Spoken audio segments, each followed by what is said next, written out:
Om Vasudeva Sutam Devam Kamsachanuramardanam Devaki Paramanandam Krishno Vande Jagatgurum.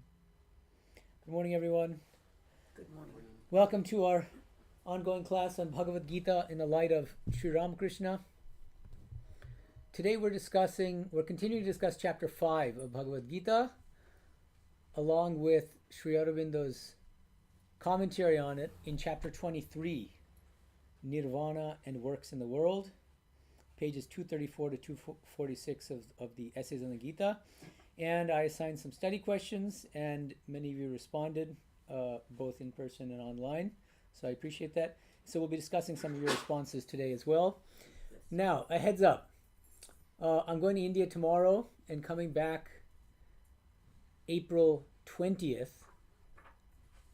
So that's a long break. So our next class, I suggest, now the issue is that the only possibility is Sunday, April 27th. On that day, I've got a talk in Trabuco Canyon, but in the evening, I could give the class. If you guys can bear with me for that one day, I appreciate all your patience. And okay, so that would be the next class. It'll be Sunday, April 27th at 7:30 p.m. PST here in this room. Okay, so instead of 9:30 in the morning as we usually do, it will be at 7:30 p.m. just because I'm just coming back from India and I have that talk in the morning. And the assignment, and you have a long gap of 5 weeks, more or less, or 4.5 weeks. So the assignment is no new reading from Essays on the Gita, that same chapter, because that one chapter 23, it covers all the way up through chapter 6 of the Gita. So he covers a lot of ground in one short chapter. So based on that same chapter that we're going to discuss today, I want you to answer the study questions based on especially verses 5.29, the last verse of chapter 5, and verses 1 through 3 of chapter 6. Okay? Any questions about that? No? Okay, good. All right, so let's plunge in. So today we'll hopefully try to get through 5.19 to 26. Let's please open your apps to chapter 5, verse 19.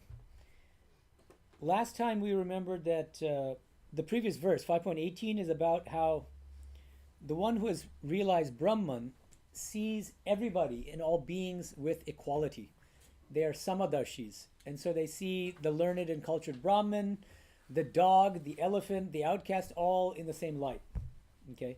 This is one of the cardinal signs of a true knower of Brahman. So in continuation of that theme, verse 19 continues. Let me open the app myself. 5.19, yes. Okay, so please repeat after me. Verse 19. Ihaiva tairjitaha sargo yesham samye stitam manaha nirdosham hi samam brahma tasmat brahmani te stitaha. Good. So the anvaya is the rearrangement of words to make the meaning more comprehensible. Yesham manaha samye stitam. Among those whose minds are grounded in equality, established in equality, taihi eha eva sargaha jidaha. They have conquered this entire world of creation. Okay? This whole samsara, that's the idea.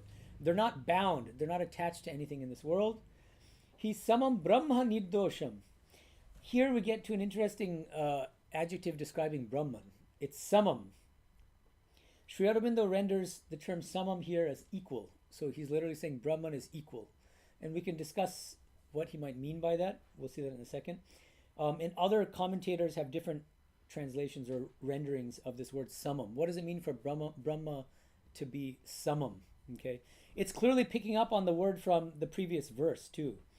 Samadarshinaha, that's the person who sees everything with equality. So sama means literally equality, sameness. Okay, so now Brahman itself is being described as samam. The same word is being used. Now, what exactly does it mean? That's one open question. Sorry? One. But then there's a different word for one, which is ekam. So it's similar, and so there are some, like Shankara and Ramanuja will agree that it means oneness of some sort. So Sri Aurobindo does too, but I do wonder, what does he mean by equal Brahman? What does it mean? Anyway, we'll talk about it. Tasmat te brahmani sthitaha. And nirdosham. So this equal Brahman is faultless. This is Sri Aurobindo's translation. That's nirdosham. Tasmat, therefore, te brahmani sthitaha. These people live in Brahman. They're stationed in Brahman. They're always grounded in Brahman. Okay. So this is verse 19. Now, the very first words I think are very significant for Sri Aurobindo. Ihaiva, ihaiva. Iha eva. Iha means here. And in Indian English, does a here only. Here, in this place. Here indeed. Meaning nowhere else but here. You see? This is where you have to conquer your worldly attachments and desires. This is where you have to realize God. This is where you have to attain liberation. Which means this verse seems to be asserting or affirming the state of Jivan Mukti, which is the possibility of attaining liberation while still in the physical body. Okay, and that becomes a theme in the later verses as well. And some of you point that out in your responses to the study questions. Now, Shankara, in his commentary on verses 13 through 29, so going back to verse 13 all the way up to the end of this chapter, verse 29, he claims that all of these verses refer to all renouncing sannyasins who practice exclusively Jnana Yoga, the path of knowledge, and so who no longer practice Bhakti Yoga or Karma Yoga, who have renounced all actions. Okay, so this is his general reading. Sri Aurobindo, as usual, is always arguing against Shankara in this regard. And so Sri Aurobindo says, no, the whole purpose of this verse and the other verses and the surrounding verses is that this realized soul continues to engage in action in the world, not for his or her own benefit, but to help humanity and to serve humanity. And that becomes explicit in verses 24 to 26, which we'll discuss today, which are the subject of the study questions.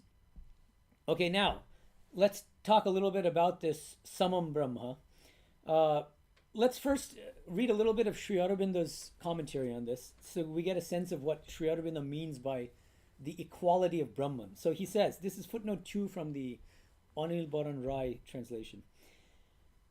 The Brahman is equal, Samam Brahma, and it is only when we have this perfect equality, seeing with an equal eye the learned and cultured Brahman, the cow, the elephant, the dog, the outcast, and knowing all as one Brahman, that we can, living in that oneness, see like the Brahman our works proceeding from the nature freely, without any fear of attachment, sin, or bondage. So he's linking verse 19 with verse 18, the previous verse, clearly. Sin and stain then cannot be, for we have overcome that creation full of desire, and its works and reactions which belong to the ignorance, taijita sargaha. And living in the supreme and divine nature, there is no longer fault or defect in our works. That's a nirdosham, hi samam brahma. For these are created by the inequalities of the ignorance. The equal Brahman is faultless, beyond the confusion of good and evil. And living in the Brahman, we too rise beyond good and evil. We act in that purity, stainlessly, with an equal and single purpose of fulfilling the welfare of all existences. So, what do you guys think Sri Aurobindo means by Brahman being equal, samam? Any thoughts or suggestions? Samam Brahma.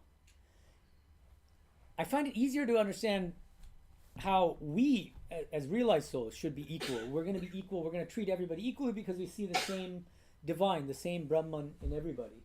But what does it mean for Brahman to be equal?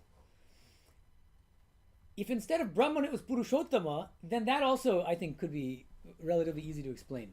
Purushottama, the Supreme Person, is equal, impartial. He doesn't favor some people, so he can't be accused of partiality. We can go that route. But Brahman here, remember that in this context of chapter 5, Sri Aurobindo is trying to honor the fact that Gita is not talking here much about bhakti. He hasn't introduced the concept of Purushottama yet.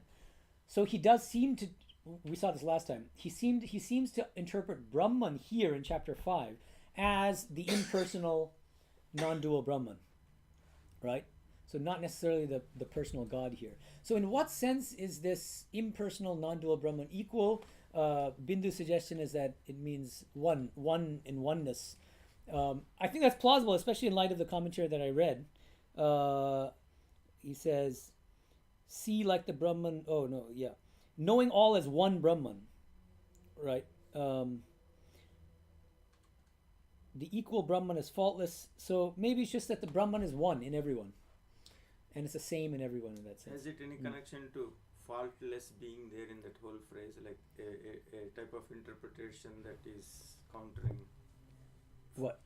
Not having faults. It's oneness is fine, but is there a reason that word faultless? Oh, is there with it? Nirdosham hi samam brahma. Well, let me read again Sri Aurobindo's commentary. The equal Brahman is faultless beyond the confusion of good and evil. Oh, and that might illuminate what equal means. Is that what you're saying? Let's see. And living in the Brahman, we too rise beyond good and evil. So he's saying that Brahman itself is beyond good and evil. We act in that purity stainlessly with an equal and single purpose of fulfilling the welfare of all existences. Maybe. I mean, I think this is a little bit tricky. Exactly what he means by equal, Brahman being equal. So that's something that we can just think about, continue to think about. Now, how do some other commentators interpret samam? Ramanuja,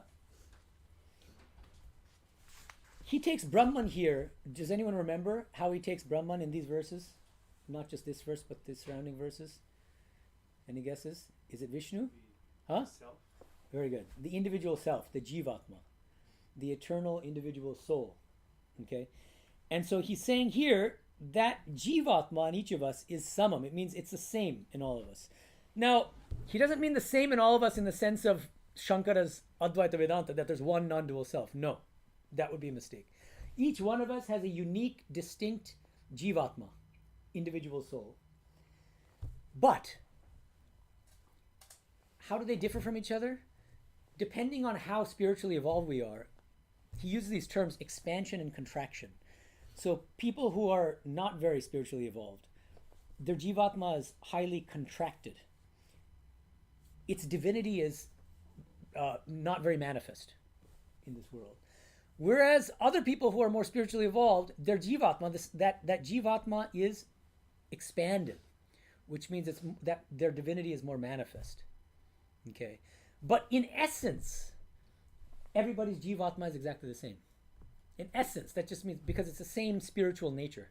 The eternal spiritual nature is the same. Okay, so that's Ramanuja's interpretation. And Shankara says that Samam Brahma means it's the same non-dual Brahman in everybody. So that's a kind of expected interpretation. And Sri Aurobindo, I think, will agree with Shankara in this sense, that it's the non-dual Brahman that's being talked about. The non-dual impersonal self with a capital S, right? Sri Aurobindo will part ways with Ramanuja on this point. He doesn't think it's just the individual soul that's being talked about. Brahman means the non-dual impersonal self with a capital S. That self is the same in everybody. There aren't distinct selves. He accepts that there are Jivatmas, which is separate, but he doesn't think that the Brahman here is referring to Jivatma. The term Jiva is used later in chapter 15. Literally, Mamevamsho Jiva Loke Jiva Bhuta Sanatanaha. The Purushottama Krishna says, I have become the jivas in this world of jivas. Each jiva is a portion of me, an amsha of me. So the term jiva is used. So Sri Aurobindo tries to honor that terminology. He says, the word jiva is used, so why should we read jiva into Brahman here? Brahman means the non-dual Brahman. Okay? All right. So, any questions before we move on to verse 20? So let's look at verse 20. Please repeat after me. This is a little bit of a tongue twister. Na prahrishyet priyam prapya nodvijet prapya cha priyam sthirabuddhihi asammudaha brahmavit brahmani sthitaha. Sthirabuddhihi, the person with a firm and settled intelligence. Asammudaha, the person who is undiluted. Brahmavit brahmani sthitaha. The knower of Brahman resides in Brahman, or is stationed in Brahman, lives in Brahman. Priyam prapya, having attained the dearest, what is the most valuable thing? Brahman. Na prahishit. Oh, sorry. Priyam prapya na prahishit. Sorry. So that's not priyam in the sense of Brahman. When just at a very ordinary level, let's say that I really like ice cream and I really dislike, I don't know, salad or something. That's not true of me, but anyway. Okay. I love salad. Okay. So, and I'm given ice cream. I get very excited. Yay, it's my favorite food. That means priyam prapya, I get prahishit. That means I get excited about it. I'm very happy. It makes me joyful. And when something bad comes, something that I don't like comes to me, let's say some salad or something, then, oh, I don't want that. I wish it was ice cream. That's apriyam prapya cha na udvijet, which means when you get the apriya, the thing that you don't like, right? That you don't get dejected, you don't get sad.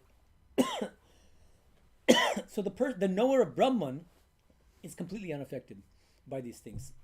They're not attached to their likes and dislikes in that way. They may have, at the empirical level, they may still have likes and dislikes. Even Sri Ramakrishna had his likes and dislikes, right? His favorite sweet and so on and so forth. But he wasn't attached to his own likes and dislikes. That's the idea. Because they're just at the level of the body mind. And he has realized the deeper self within. Okay. So,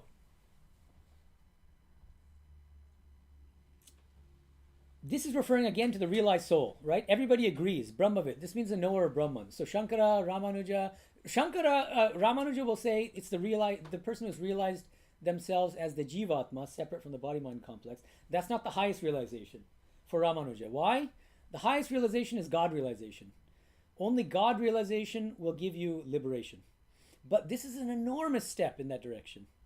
To realize yourself as a soul, as an eternal soul separate from the body-mind complex, is a prerequisite for practicing bhakti yoga in the highest sense, which is constantly thinking of God, of Vishnu.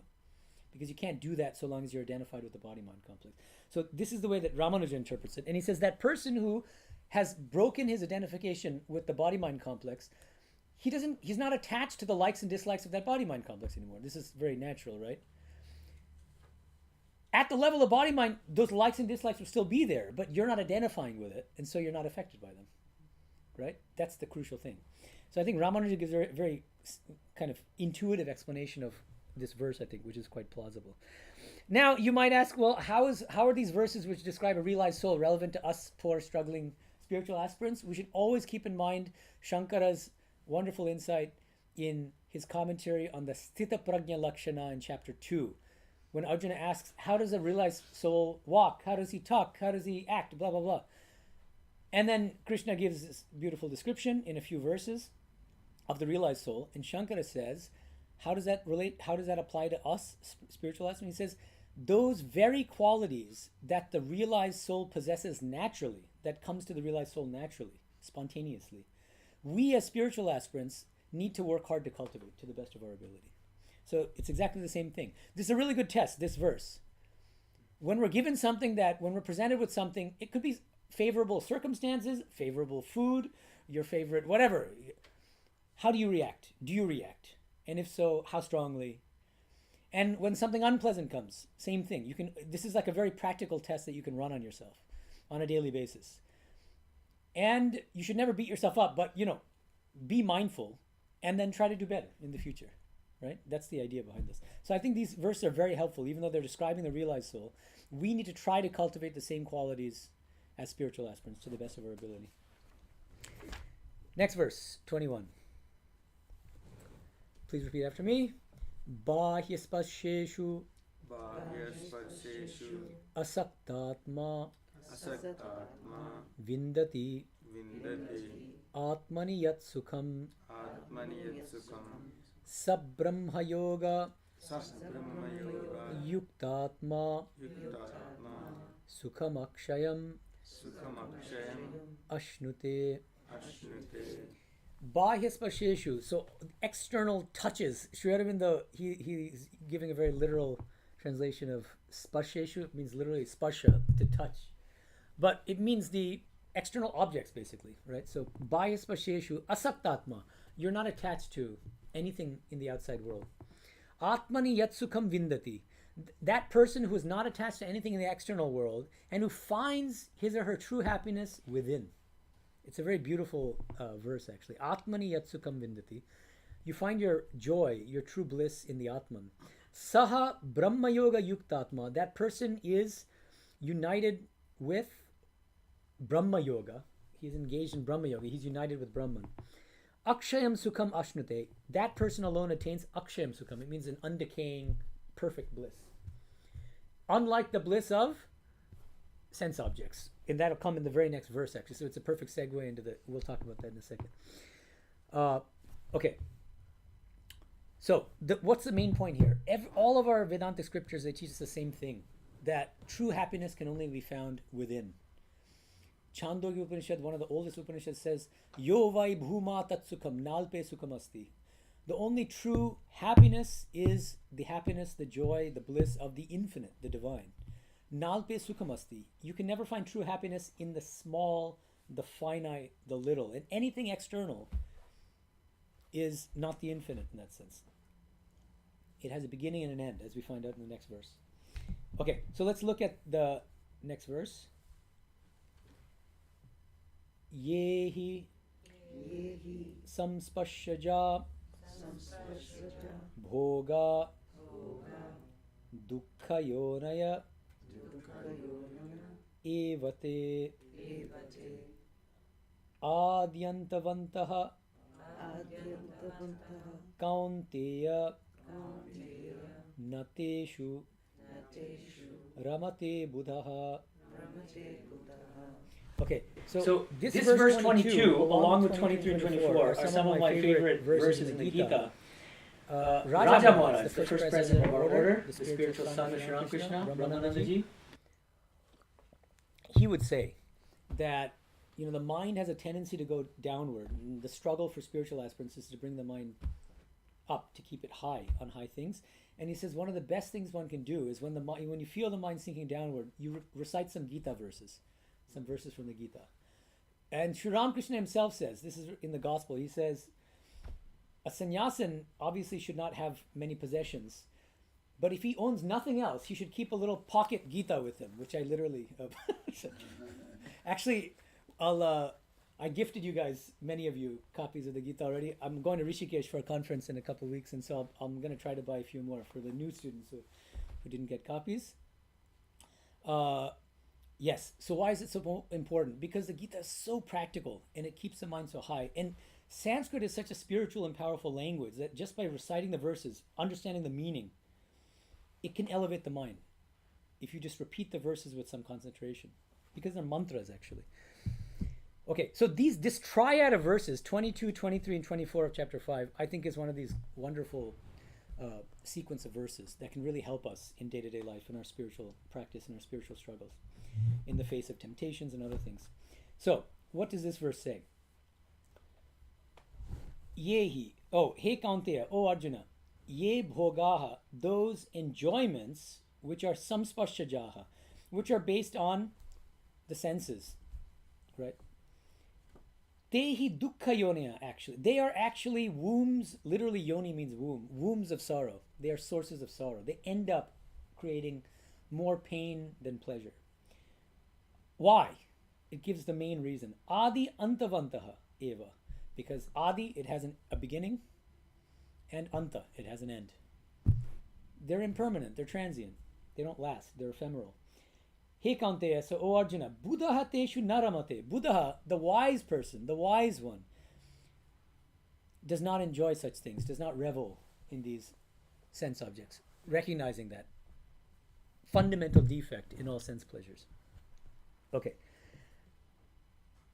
Now, an obvious objection arises. And this is very common. Like if this verse says, why is it that sense pleasures cannot give us lasting satisfaction, lasting happiness? Well, because they're ephemeral. So many people will say, yeah, we know they're ephemeral, but let's live it up and, and eat, drink, and be merry, for tomorrow we die. This is right, the book of Ecclesiastes from the Hebrew Bible. And many people will say that, yes, even though it's short-lived, you should make the most of it and keep, repeating those. And so that's the objection. So now, That's why it's important not to take these verses in isolation. That's not the only defect. It's the most fundamental defect. But from that impermanence of sense pleasures comes a host of other problems, okay, which are explained in this scripture and other places and in other scriptures. So I want to share some of those ideas with you. So, first of all, a very famous verse from the Bhagavad Purana, I'm sure I've mentioned it in this class before. King Yayati, who did a lot of bhoga in his life, at the end of all that bhoga, that enjoyment, says, Na jatu kamaha kamanam upabhogena shamyati. Habisha krishnavatmeva bhuya evabhivartate, which means desire is never satisfied through enjoyment. Rather, if you're trying to extinguish a fire and you throw ghee into the fire, clarified butter, oil, what happens? The fire gets bigger. This is a fundamental problem with all sense pleasures.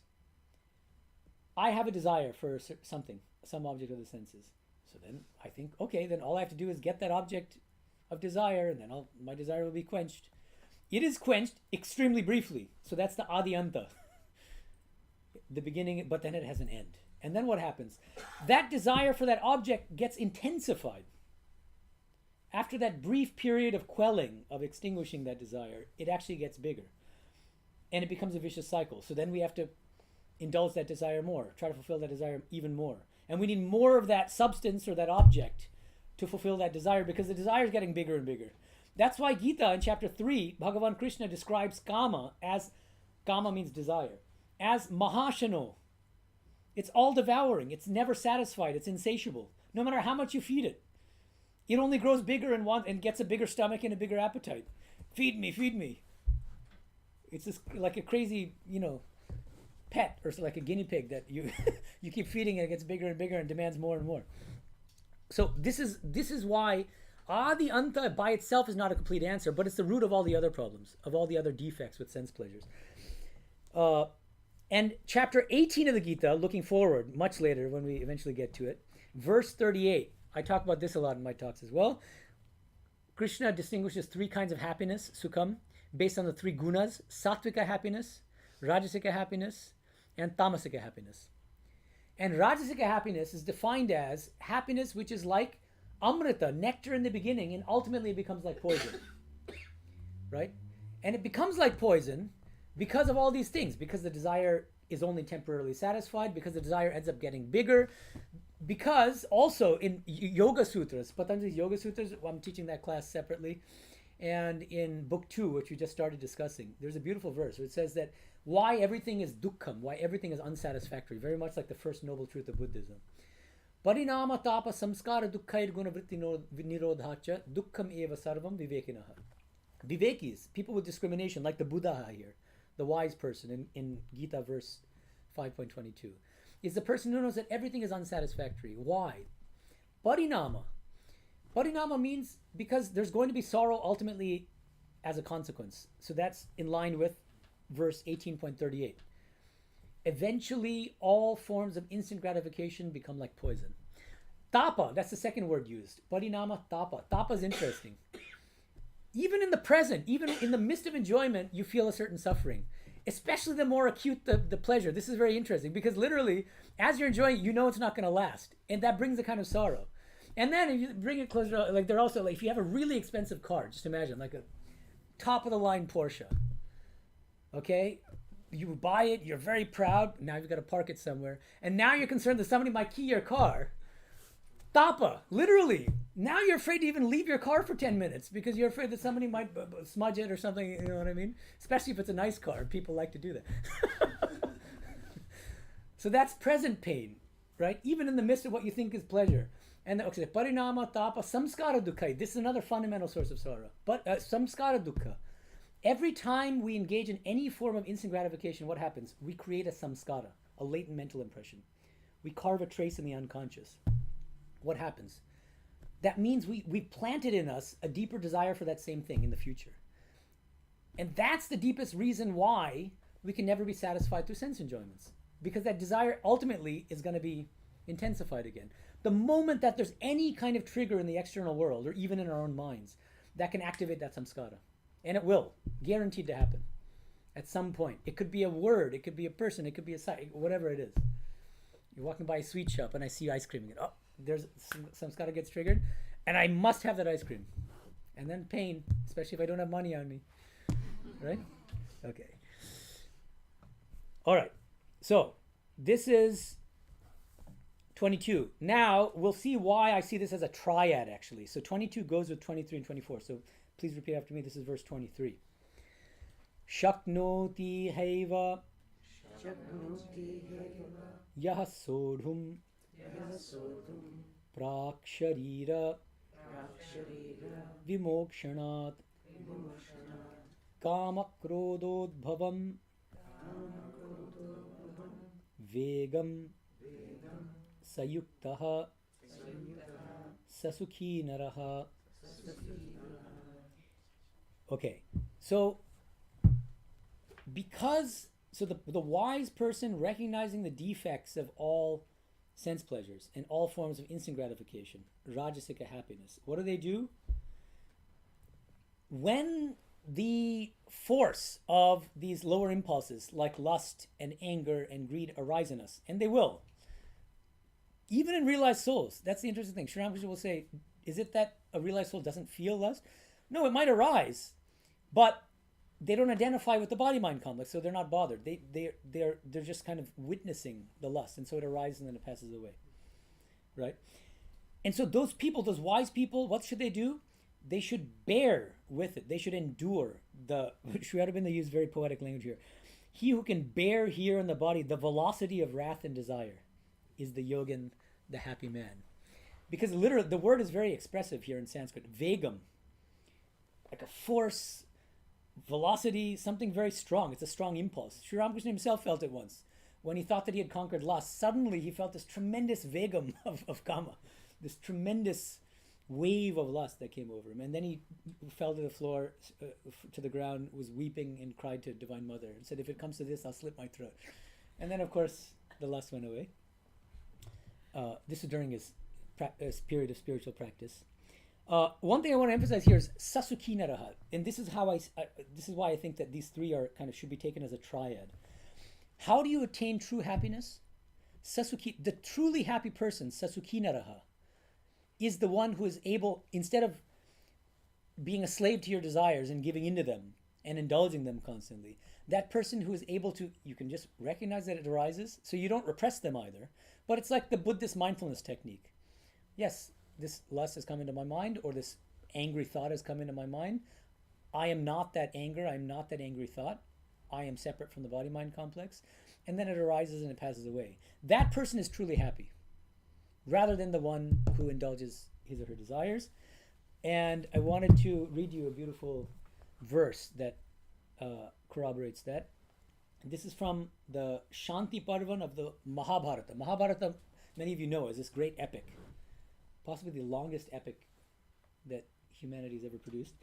Shanti Parvan is a section which is highly spiritual. It's full of wonderful teachings. So this one is Yaccha Kama Sukham Loke, Yaccha Divyam Mahat Sukham, Trishna Kshaya Sukhasyete Narhata Shodashim Kalam. If you calculate all the happiness you can get from sense objects, and all the higher forms of happiness you can experience in all the different heavens, the higher lokas where there's no pain, all this happiness is not even 1/16 of the joy derived from eliminating one's desires. It's a beautiful verse. Trishna Kshaya Sukham. Trishna means desire. Kshaya means the elimination or extinguishing of one's desires. The happiness from that, it's qualitatively different from the kind of happiness we get from sense objects. And you see that. If let's say that somebody is addicted to cigarettes. Through great effort and through prayer and surrender, they finally are able to give up cigarettes. What happens? After a period of withdrawal and all that, there's a real joy, because that's one less lack, right? Before it was this lack, in the way to fill that lack is with cigarettes. And now he doesn't need that, so he doesn't feel that void within him. He has one less desire to make him unhappy. And so, logically, the more you can minimize your desires, the happier you'll be, right? There are fewer things that you need from the external world to make you happy, because ultimately all the happiness resides within. And now, the culmination of the triad is verse 24. Please repeat after me. Yonta sukha. Oh, well, okay. There's a lot of sandhi here. So, yonta sukhaha Antararamaha Tathantarjyotihi Evayaha Sayogi Brahma Nirvanam Brahma Bhutaha Adhigacchati. Okay, so this is the first of 3 verses on which you guys answered the study questions. And this very interesting and unique term, Brahma Nirvana, is used in this verse, 25, 26. What exactly is Brahma Nirvana? We'll get to that in a second. Before that, I want to explain first how I see this as capping off this triad of verses and how it can help us in our spiritual life. So, first of all, what is the meaning of this verse? Yaha, that person who is anta sukha, who finds his or her happiness within, anta.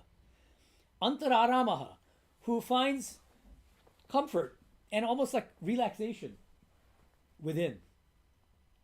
So like kind of your default mode is going within rather than going without. Tatha eva yaha antarjyotihi, and who finds joy in the antarjyoti, the inner light within. So as always, Ramanuja is going to interpret that inner light as the light of the Atman, of the individual soul, the Jivatma. But it could also be the light of the non-dual self if you follow a different tradition.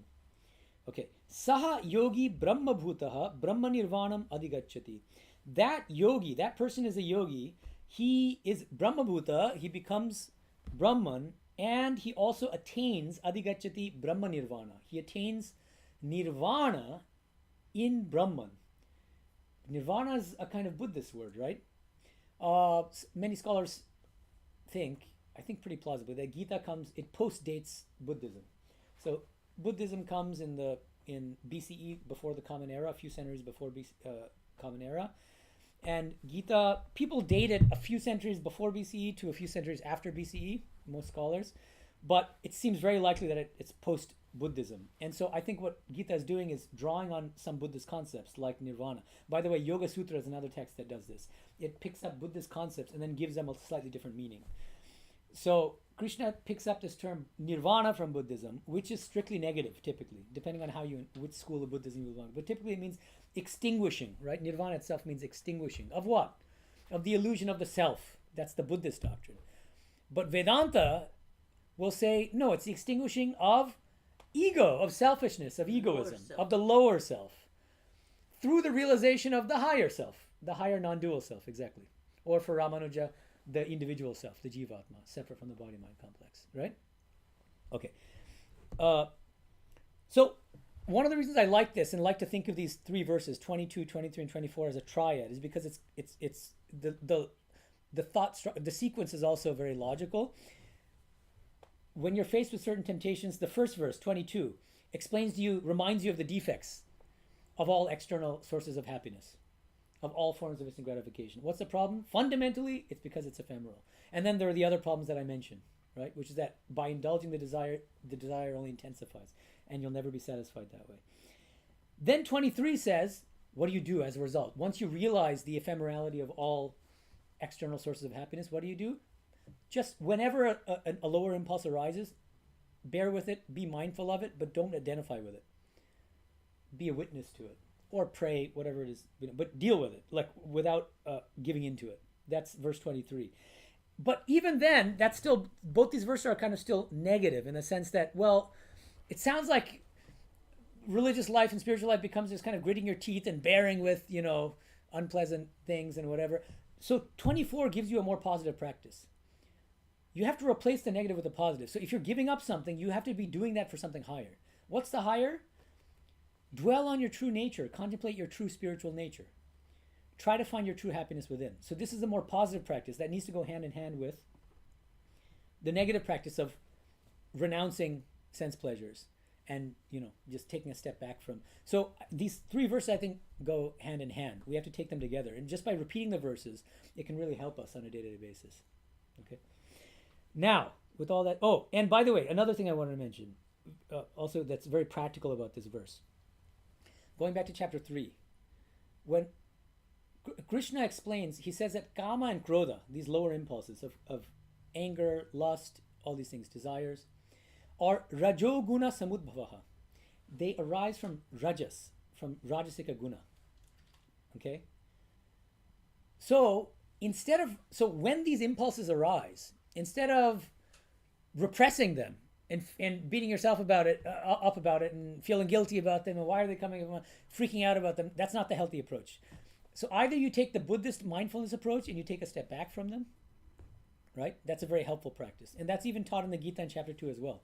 There's a beautiful verse which says that be like a vast infinite ocean in which these little rivulets and streams come once in a while. Desires are like that, those little streams. Is the infinite ocean affected at all? No. Let it come, let it go. Let it arise and pass away. So that should be the attitude. But so the trick here is, instead of turning your struggle with these lower impulses into a life and death battle where you're fighting and this and that, the indirect route is calmer and cooler and ultimately in the long run much more effective because it's much more long lasting. What is that? Try to make yourself as sattvic as possible. Because the more sattvic you become, that means the less rajas will be in you. And that means you're cutting at the root of all these lower impulses, which is rajas. Do you see the idea? So it's really important to sattvicize every aspect of your daily life. From the moment you wake up in the morning, not just what you're doing in the meditation room, but the moment you get out when you're interacting with your spouse or with your partner or with your friends or with your coworkers, with your children. How do you make your relationships with everybody as sattvic as possible? How do you make the music you're listening to during rush hour traffic as sattvic as possible? If you can do that, how do you make your food more sattvic? And so on and so forth. What happens? Automatically, you'll find that these lower impulses arise less frequently and with less force, with less of that vegam mentioned in verse 23. Because you're more sattvic. And if you become very sattvic, what happens? You find your joy within.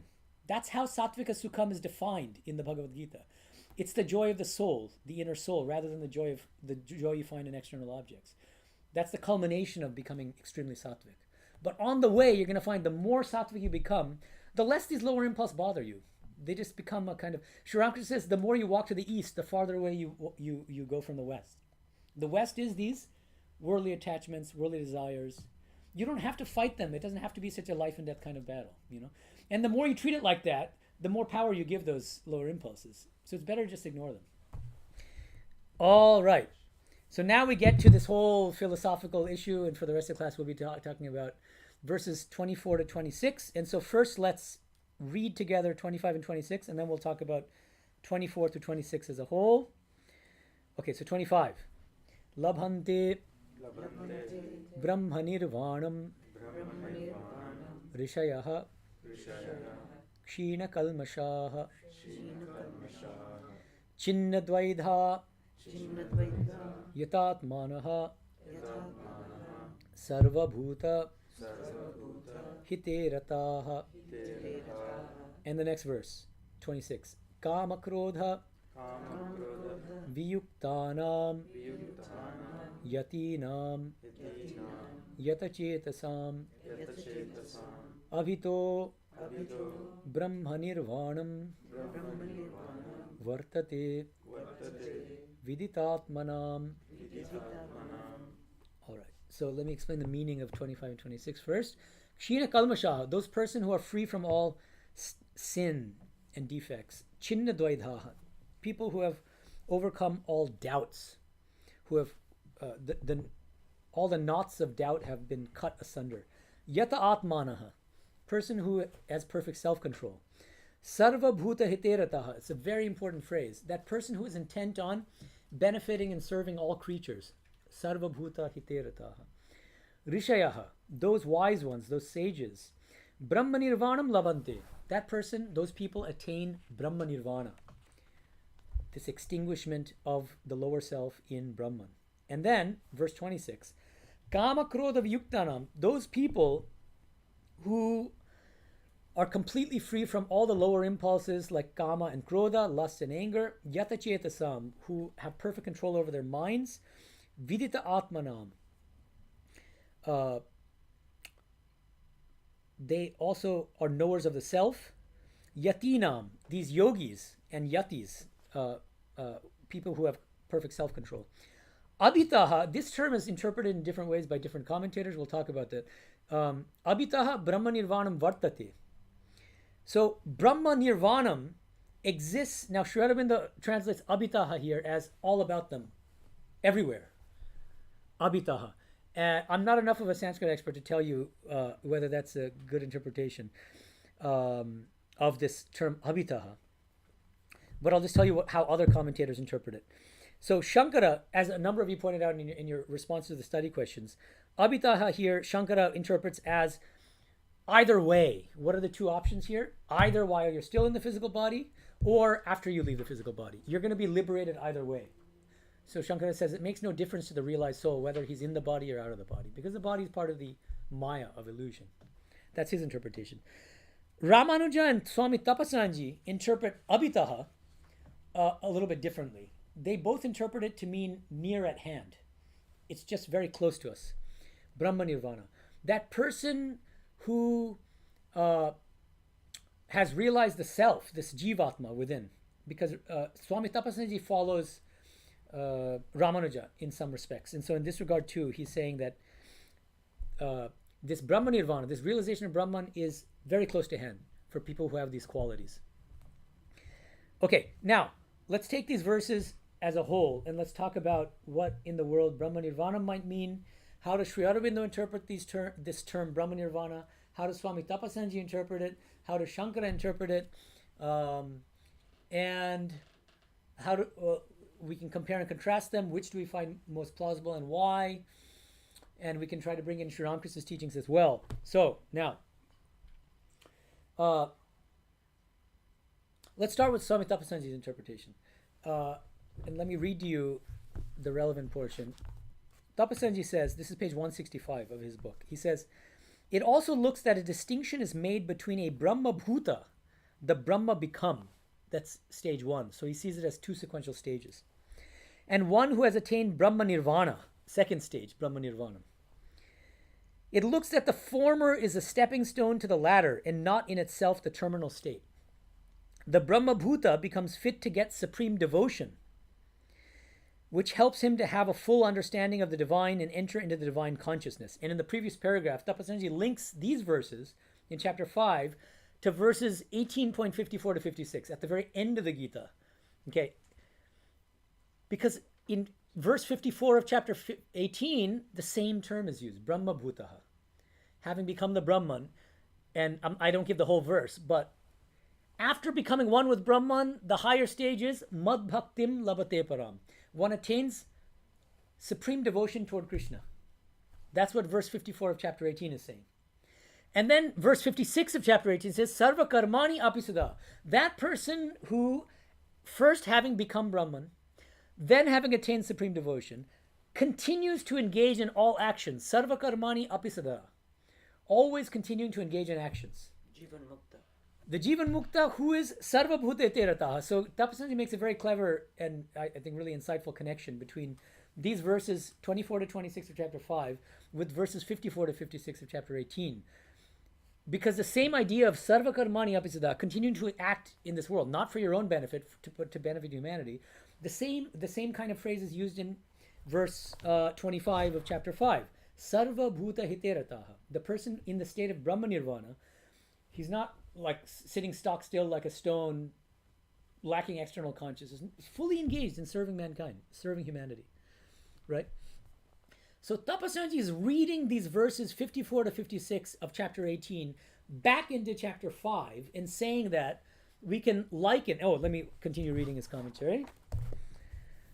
So the Brahma Bhuta becomes fit to get supreme devotion, which helps him to have a full understanding of the divine and enter into the divine consciousness. In terms of the terminology used by Sri Ramakrishna in his teachings, the former is jnana and the latter vijnana. The jnani looks upon the world as a mere appearance, but the vijnani sees it as a divine play, and action in it for him is being a participant in that divine play. And so Tapasanji is explicitly linking these two, what he sees as two stages, being Brahma Bhuta and then attaining Brahma Nirvana. He sees them corresponding to Sri Ramakrishna's idea of the jnani, of jnana, which is knowledge of the non-dual self, non-dual pure consciousness, and looking upon this whole world as dhokatati. That's Sri Ramakrishna's phrase for looking at this world as a framework of illusion, as a dream. Brahma Satyam Jagat Mithya. And then Sri Ramakrishna says, some special souls, Ishvara Kotis especially, are able to first attain jnana and then go to this further stage called vijnana, where you look upon the same world as a real manifestation of the divine. Then you see it as Majakuti, as a manifestation of bliss, as a mansion of mirth, as a mansion of joy. Okay. Now, you might ask, well, why doesn't Sri Aurobindo link these verses from chapter 5, 24 to 26, to Jnana and Vijnana? Because he also, as we've seen, I assigned an article of mine much earlier, and we've seen in chapter 3 when the terms Jnana and Vijnana come up, and they're going to come up again in chapter 7, they're going to come up again in chapter 9. Sri Aurobindo consistently interprets Jnana, the term Jnana in the Gita, like Sri Ramakrishna's Jnana, and he interprets Vijnana like Sri Ramakrishna's Vijnana, as comprehensive knowledge of the Purushottama, which is both personal and impersonal. So why doesn't he avail himself of that interpretation here? Any thoughts on this? I think it's an important question, actually. Because it has that sequential idea that the Gita is like very good. teaching now one thing. Exactly. I think that's absolutely right. Sri Aurobindo is trying to honor the fact that the Gita has 18 chapters and that we're still at chapter 5. And he thinks it's significant that bhakti is not very prominent in these verses. You don't see any mentions of bhakti. Whereas it ends up becoming the keynote of the entire Gita, starting in chapter 12, which is called Bhakti Yoga. And then the whole culmination is, it's all bhakti all the time, but not yet. We're still at chapter 5. And that's why Sri Aurobindo leans toward interpreting Brahman as the non-dual, impersonal Brahman. This isn't bhakti yet, right? So Sri Aurobindo's trying to honor the thought structure and the way that that thoughts and ideas are developed in the course of the 18 chapters of the Gita, and that we're still at chapter 5. But then we saw last time that even Sri Aurobindo is bringing in the Purushottama concept and explaining some of these verses as well. And so my own take on this is that Sri Aurobindo himself is saying, yeah, but once you read the entire Gita, you should feel free to read the later verses into the earlier verses, because that this it's like watching a suspense thriller for the 5th time. You already know what's coming, and so you already know who's going to be killed or whatever, or who's going to save the day. And so you kind of know that you're like, yeah, I know it's Brahman here, but ultimately that Brahman is part of the Purushottama, so I'm going to be a bhakta from the beginning, and you can do that too, and I think he's not going to have any problem with that. Okay, so I don't think that he would disagree with Tapasani's interpretation. And in fact, once we get to Sri Aurobindo's interpretation of verses 54 to 56 of chapter 18, it's exactly the way that Tapasani interprets it. Jnana and Vijnana. He sees Brahma Bhuta as the Jnana stage, and then this Parabhakti, this supreme devotion toward Krishna, toward the Purushottama, as the Vijnana, as what Sri Ramakrishna calls Vijnana. So they're all, I think that they fundamentally agree, but the subtle difference is that Sri Aurobindo is trying to take seriously the fact that we're in chapter 5 where bhakti is not very prominent yet, and the concept of Purushottama, of the impersonal, personal divine, has not yet been introduced. Does that make sense? Okay. So let me share with you a few responses to the study questions. So study question 1 was, please summarize Sri Aurobindo's interpretation of verses 5.24 to 26. Shubho says, Sri Aurobindo stated that nirvana is not about physically leaving the body or remaining inert, as in samadhi. Instead, it involves remaining in the world while remaining unaffected by its distractions. True satisfaction is derived not from the external world, but from the self, capital S. It requires the dissolution of the limited self-identity associated with I and mine, along with the consequent negative traits such as lust and anger. Ultimately, nirvana entails working for the welfare of others while recognizing the same divine presence in all beings. Ellis says, Sri Aurobindo sees 5.24 to 26 as a description of one who has disidentified with the limited ego and whose ego has become extinct in Brahman or united with Brahman consciousness. Such a person lives in a state of oneness with the universe, and in this state they are able to work in the world doing good to all creatures, that's a sarva bhuta eterataha, as a, quote, many-sided universal worker, and indeed seeing everyone and everything as their very self. So this should remind us of Sri Ramakrishna's practice of Shiva Jnana Jiva Seva, serving others in a spirit of worship by seeing the divine in everyone. And so I think Sri Aurobindo himself is kind of leaning in that direction too, even though he's interpreting Brahman as the impersonal. But I think he also, in the background at least, has in mind the Purushottama idea and bhakti. He won't yell at you if you practice bhakti even now. I think he actually, ultimately he says that once you know the Gita as a whole, you can start practicing bhakti from the beginning. And that's a useful way to even realize your Jivatma and the non-dual impersonal Atman. Sri Ramakrishna would say, even through bhakti, you can attain the knowledge of the highest Brahman, of the non-dual Brahman, by the grace of God, right?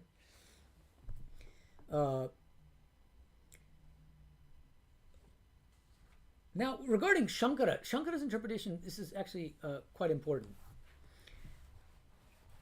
Shankara, so Shubha, I think rightly says, according to Shankaracharya, Karma Yoga leads to Chitta Shuddhi, purification of the mind, which qualifies one for Jnana Yoga, the path of knowledge, by embracing sannyasa of all actions. So, as I said, all of these verses from 13 to 29 for Shankara refer to the all-renouncing sannyasin who is only practicing the path of knowledge. Does it mean he sits stock still? No, he needs to beg for food because he has to keep the body going. So that's the only exception Shankara makes, is that you beg for food and you practice Shravana, Manana, Nididhyasana, which is you have to reflect on the Mahavakyas, I am Brahman, and so on and so forth. Only those things. And maybe serving the Guru possibly, but that's not mentioned. Okay.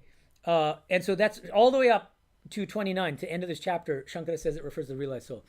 Then, Shubha says, thereafter one attains the state of Jivan Mukti, liberation while living. These verses elaborate on the state of a Jivan Mukta, and it is inconsequential whether one is a Jivan Mukta or a Videha Mukta, as they have already attained Nirvana. And I think a lot of you rightly pointed out that a commonality across these commentaries, whether it's Shankara's or Sri Aurobindo's or Swami Vivekananda's, they all believe in Jivan Mukti. They all, in a certain sense, they believe that you can attain liberation while still in the physical body. Interestingly, Ramanuja does not believe in Jivan Mukti. Ramanuja thinks that the full liberation only occurs after the death of the physical body. And there is a kind of complication in the case of Shankara's school. Because even there, mainstream Advaitins ultimately say that the Jivan Mukta has a trace of ignorance, avidya lesha, which is responsible for the continued existence of this physical body. And so even classical Advaitins, many of them say that the full-blown liberation comes only after leaving the physical body. Okay. Parimal makes an interesting point, both Ellis and a couple other people in their responses. They point out that this phrase, Sarva Bhuta Hiterataha, in verse 25, what does it mean? The literal meaning seems to be, you're working for the welfare of other beings, right? Shankara, interestingly, gives it a negative interpretation. He says, a person who practices ahimsa, non-injury toward all creatures. You don't cause any harm to any creatures, but you're not actively trying to serve them or help them either. Why does he have to interpret this term this way? Because these are all renouncing sannyasins, because they're not engaging in karma yoga anymore. Shiva Gyane Jiva Seva is off limits for these sannyasis. No Shiva Gyane Jiva Seva for you. This is Shankara's interpretation. So he's saying, yeah, you mentally practice ahimsa. You're not injuring anybody in thought, word, or deed. But Sri Aurobindo, Swami Tapasyanji are giving a much more radical, positive interpretation, a more literal interpretation of Sarva Bhuta Iterataha. These people, these Vijnanis, in the case of Tapasyanji, these people who have extinguished the lower self in Brahman, their whole life is dedicated, their whole prana, their whole heart is dedicated to serving and helping others, benefiting humanity in whatever way they can. So that's the whole purpose of the order, the Ramakrishna order, Atmano Mokshatam Jagadhitaya Cha. Not just for your own liberation, but for serving humanity, Jagadhitaya. And that's why we have so many service activities in India, especially where there's a tremendous need. We have charitable hospitals and schools and a million other things, right? Okay. Now I want to address a few questions. We don't have much time, but I want to address a few. So let's see here. Karthik asks, online participant, when Sri Sharada Devi says that we must pray for nirvasana, does it refer to Brahma Nirvana? I don't think so, because nirvasana in Bengali and in Sanskrit languages, vasana means desires, and so nirvasana means desirelessness. So Holy Mother said, if you want to pray for anything to God, you should pray for desirelessness. This is like what Sri Ramakrishna said. I can't remember the details of the story. It's a very funny one, where he says, you pray in such, like, please pray something involving we pray for one thing, but there are like 3 or 4 other things built into that one thing, and so you get 4 for the price of 1. So that's the idea. I think Holy Mother says, when you pray for desirelessness, you get everything, because you can only be desireless if you are fully liberated, if you have love for God, if you like so at one stroke you get everything, right? You don't have to pray for things separately. So I don't think that's Brahma Nirvana. It's the 5 for the price of 1 kind of prayer, I think. That's like Nachika asking Nachiketa. Yama. That's also, yeah, exactly. You're right. In Kathopanishad.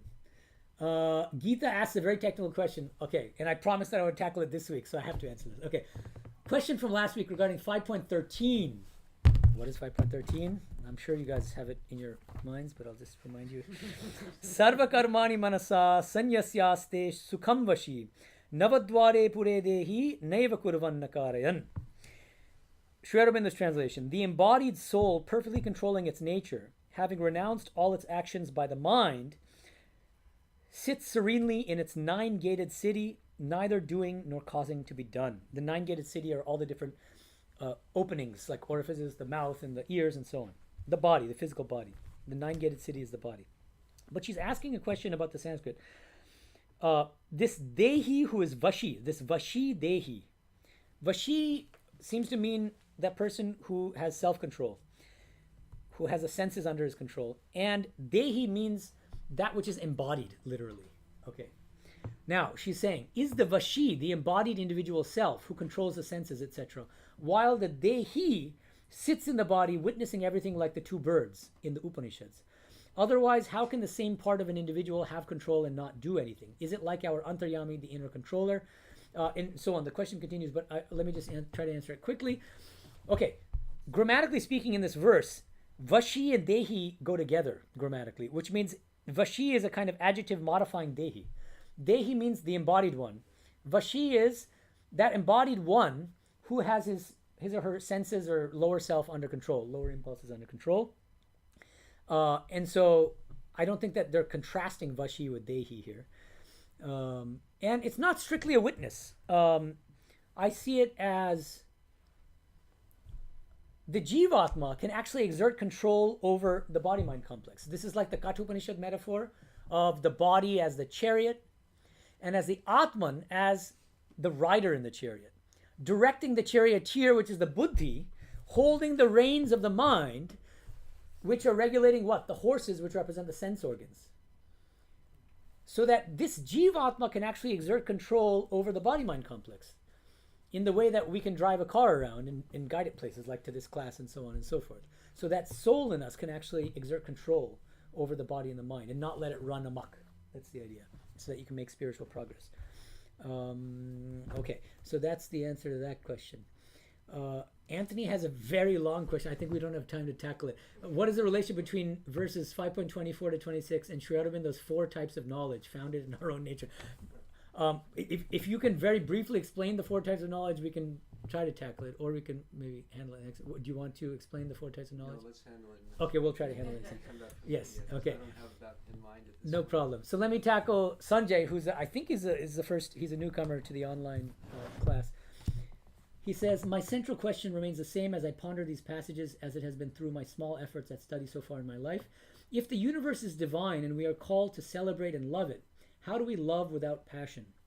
Is desire always with a little d, or is there something larger, desire with a capital D, that takes us towards the divine? And I think the answer is yes, there is a capital D desire. And it's what Sri Ramakrishna calls Vyakulata, this deep inner aspiration for God. He says that restlessness for God. Do you really feel that? Most of us don't feel that. He says that when you really start to feel that, then most troubles will be past, right? Because he says that the rosy dawn is just a little bit, it'll just come soon. That's the thing that all spiritual practices should ultimately culminate in, this deep, profound inner aspiration for the divine. How many people pant for God in the way that we pant for breath if our head is immersed underwater for a long time? That feeling. So if we can have that, that's why Sri Ramakrishna would say, yes, we have these lower impulses. What can you do with them? Turn them toward the divine. So you have lust after the divine. That's that desire with a capital D. That's the way I see it. So any final questions or comments from the in-person group? There's a lot to cover. Yes, please. This Jnani is a good example for Samam Brahma. So the thing is, those verses are talking about Brahma Nirvana, right? There are these 2 stages. And when you attain Brahma Bhuta, that's what Tapasanji is linking with what Sri Ramakrishna calls Jnana. And then being in the state of Brahma Nirvana is an even greater state where you're already liberated, but you see that same Brahman in everyone. And so you become a practical Vedantin. And you engage in the practice of Shiva Jnana Jiva Seva, which is serving others in a spirit of worship by seeing the same Brahman in everyone. That's how I think both Sri Aurobindo and Tapasanji interpret it. But Tapasanji adds a kind of supreme devotion element by reading chapter 18 into it, whereas Sri Aurobindo sort of refrains from doing that, but I think in the same breath would probably endorse Tapasanji's interpretation at the same time. That's the way I see it. Yeah? Okay. Any other final questions or comments? No? Great. So that means that we'll see you after I come back from India, April 27th, Sunday at 7:30 p.m. in the evening. Here? Okay. Thank you, everyone. Om Shanti Shanti Shanti Harihi Om Tat Sat Sri Ramakrishna Arpanamastu.